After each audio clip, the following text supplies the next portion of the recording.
Hello, Namaste, welcome all of you in my classroom 7th class lesson number 3। और आज हम समझेंगे इस चैप्टर का पेज नंबर 15। पेज नंबर 15 पर हम क्या कुछ समझने वाले हैं। Weathering, erosion, waterfall, meander, oxbow lake, flood plain क्या कैसे बनते हैं, डेल्टा, ये सब हम बहुत अच्छे से समझने वाले हैं। इससे पहले हम 2 वीडियो बना चुके हैं इस चैप्टर के।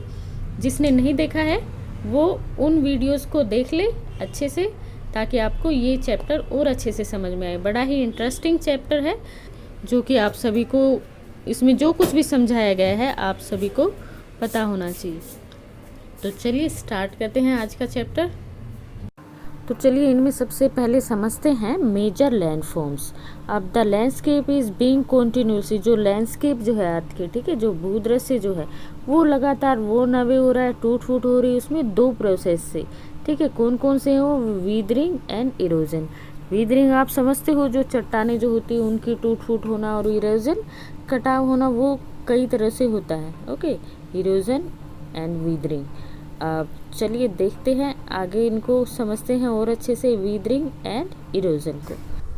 अभी चलिए अलग से समझते हैं weathering. Weathering is breaking up the rocks on the earth surface. Earth surface पे ये जो चट्टानें हैं, ये रॉक्स है, इनमें टूट फूट होती रहती है, और जो अर्थ सरफेस जो लैंडस्केप है उसमें चेंजेस आते हैं इस तरह से, इस वीदरिंग के जो प्रोसेस है इससे। ओके, अभी देखिए इरोजन में क्या होता है। Erosion is wearing away the landscape. जो लैंडस्केप जो है उसका कटाव हो जाना, क्षय हो जाना, मतलब उसका कटाव हो जाना, हानि हो जाना, बाय डिफरेंट एजेंट, अलग अलग जो एजेंट मतलब घटकों के द्वारा, जैसे वाटर, विंड और आइस, जैसा कि आपको पिक्चर में भी दिखाई दे रहा है। ओके, तो इन प्रोसेस से जो लैंडस्केप है उसमें कटाव हो जाना, उसकी क्षय हो जाना भूमि का। आगे है the Erode material is carried away. Okay, अब ये जो इरोड मटेरियल मतलब ये जो मिट्टी वगैरह, इनका जो कटाव जो होता है, जो मटेरियल होता है, ये ट्रांसपोर्ट होता है। ट्रांसपोर्ट मीन्स एक जगह से दूसरी जगह पे ले जाया जाता है, किन के द्वारा, वाटर, विंड और आइस वगैरह के द्वारा। ओके, और फिर ये जाके दूसरी जगह पे डिपॉजिट हो जाता है, निक्षेपित हो जाता है, मतलब जमा हो जाता है। ओके, एक जगह से कटा हुआ इरोजन वगैरह हुआ, और जो इरोड मटेरियल है ये ट्रांसपोर्ट हो जाता है, एक जगह से दूसरी जगह पे ले जाके जमा हो जाता है, विंड और वाटर और अलग अलग तरह के जो प्रोसेस होते हैं उनसे दूसरी जगह पे जाके डिपॉजिट हो जाता है। और ये जो प्रोसेस होता है इरोजन और डिपोजिशन का, ये क्रिएट करता है अलग अलग तरह के लैंडफॉर्म अर्थ के सरफेस पे। ओके, तो इनमें देखते हैं जो रिवर जो है आगे, ओके, वो किस तरह से काम करती है अर्थ के लैंडफॉर्म को चेंज करने में। तो इसमें देखिए सबसे पहले देख रहे हैं हम वर्क ऑफ रिवर। अब जो रनिंग वाटर जो है, ओके, रिवर का जो बहता हुआ पानी है वो इरोड करता है जो लैंडस्केप जो होता है उसको। और जब ये river tumbles at steep, tumbles means fall down, गिरना, okay, at steep angle over hard rocks, hard rocks जो होती है वहाँ से स्टीप एंगल से, मतलब बिल्कुल खड़े एंगल से जब ये डाउन नीचे गिरता है, जो वैलीज जो होती है वहाँ पे, तो ये क्रिएट करता है वाटरफॉल का जो सीन होते हैं, वाटरफॉल क्रिएट करते हैं। ओके, जो कि बहुत ही खूबसूरत होते हैं देखने में, है ना, काफ़ी टूरिस्ट स्पॉट होते हैं ये वाटरफॉल। अब हार्ड रॉक देखिए, यहाँ से ये हार्ड रॉक है, यहाँ से ये जब ये बिल्कुल नीचे गिरता है, और नीचे ये जो सॉफ्ट रॉक जो होती है इसमें ये कटाव करते जाते, और कई तरह के ये फिर चेंजेस भी होते हैं। ये जो वाटरफॉल जो होते हैं इनमें एक ही स्थिति में ये नहीं रहते हैं। ओके, आगे देखते हैं। अभी आगे देखिए, इन 2-4 लाइनों में कई जीके क्वेश्चन बनते हैं। ऐसे तो ये पूरा चैप्टर ही काफ़ी इंटरेस्टिंग है। तो लिखा है 1000 ऑफ स्मॉल वाटरफॉल है वर्ल्ड में, पूरे वर्ल्ड में कई सारे थाउजेंड्स ऑफ वाटरफॉल हैं। वाटरफॉल क्या होते हैं, झरने जो है।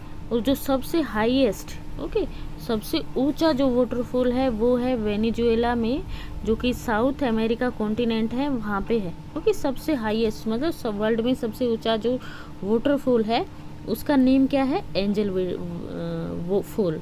और ये है कहाँ पे एंजल फॉल, वेनेजुएला में। और कौन से कॉन्टिनेंट में, साउथ अमेरिका में। अभी ये जो पिक्चर आपको दिखाई दे रही है ये है नियाग्रा फॉल। और ये नियाग्रा फॉल है नॉर्थ अमेरिका में, कनाडा और यूएसए का जो बॉर्डर है वहाँ पे है। ये बहुत ही खूबसूरत फॉल है। तो जो भी लोग वहाँ पे जिनको जाने का मौका मिलता है, इस फॉल को, नियाग्रा फॉल को ज़रूर सपोर्ट करते हो, क्योंकि ये बहुत ही चौड़ा फॉल है, बहुत ही भव्य इसका दृश्य होता है। ओके, तो सबसे हाईएस्ट जो वाटरफॉल है वर्ल्ड का वो है कौन सा? Angel fall. कहाँ पे है? वेनेजुएला में। कौन से कॉन्टिनेंट में? साउथ अमेरिका में। और नियाग्रा फॉल जो है ये सबसे चौड़ा है। ओके, इसकी विड्थ जो है, ठीक है, काफ़ी चौड़ा है ये।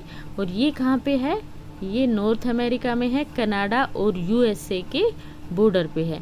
ओके, और इसी तरह से है नियाग्रा की तरह ही अफ्रीका में भी एक वाटरफॉल है जो कि जाम्बिया और जिम्बाब्वे के बॉर्डर पे है, जिसको विक्टोरिया फॉल बोलते हैं। ओके, तो ऊपर तो हमने देखा पूरा कि जब रिवर पहाड़ों से, माउंटेन एरिया से बह रही है तब वो किस तरह की प्रोसेस होता है उसका, किस तरह से वो काम करती है। अब देखते हैं जब वो प्लेन एरिया में एंटर करती है।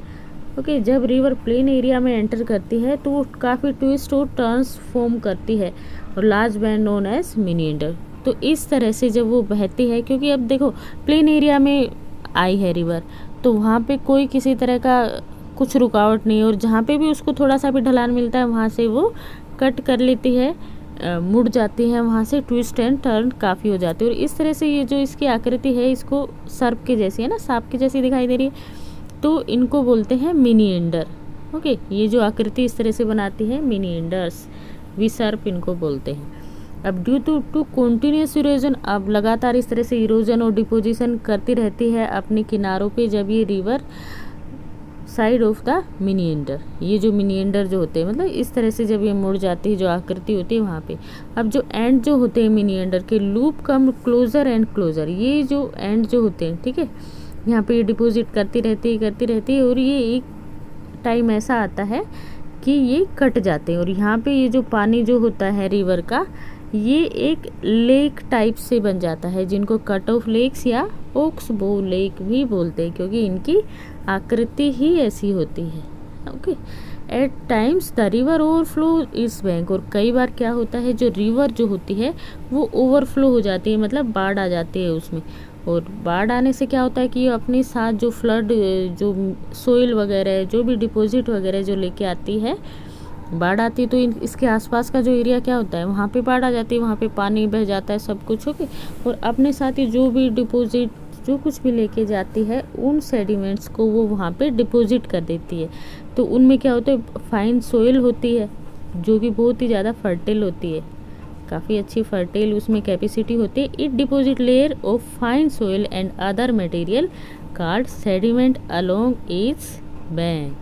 This leads to the formation of the flat fertile flood plain, और इस तरह से फ्लड प्लेन बनते हैं। फ्लड प्लेन्स मीन्स जो बाढ़ीकृत जो मैदान होते हैं, और इनमें जो ये मिट्टी जो सोइल बहा के जो लेके आती है बाढ़ के द्वारा, फ्लड के द्वारा, जो रिवर, वो काफ़ी फर्टाइल होती है।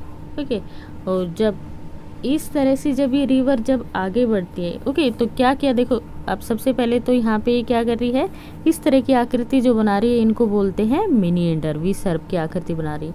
अब ये अपने साथ बहुत सारा डिपॉजिट लेके आ रही है, उनको जमा करती रहती है, किनारों पे जमा करती रहती है, और फिर एक तरह से ये जो लूप जो है, किनारे जो इसके, ये कट जाते हैं, और ये जो पानी यहाँ पे रिवर का जो भरा हुआ होता है, ये एक तरह की लेक बन जाते हैं, जिनको कट ऑफ लेक या ओक्स बो लेक बोलते हैं। अब क्या होता है, कई बार पानी जो वाटर जो होता है रिवर में ओवरफ्लो होता है, और इसके आसपास के जो एरिया जो होते हैं वहाँ पे ये रिवर का पानी तो अपने साथ ही जो भी इरोडेड मटेरियल जो भी लेके आती है, सोयल है, बाकी कुछ है, तो वो लेयर के रूप में वहाँ पे जमा कर देती है। और इसके साथ जो फाइन लेयर जो होती है वो काफ़ी फर्टाइल होती है। ये यहाँ तक देखा। ओके, सो अब आगे देखते हैं, लिखा है as the river approaches the sea, और जैसे जैसे ये जब रिवर आगे बढ़ती है समुद्र की तरफ, ओके, सी की तरफ, तो क्या होता है,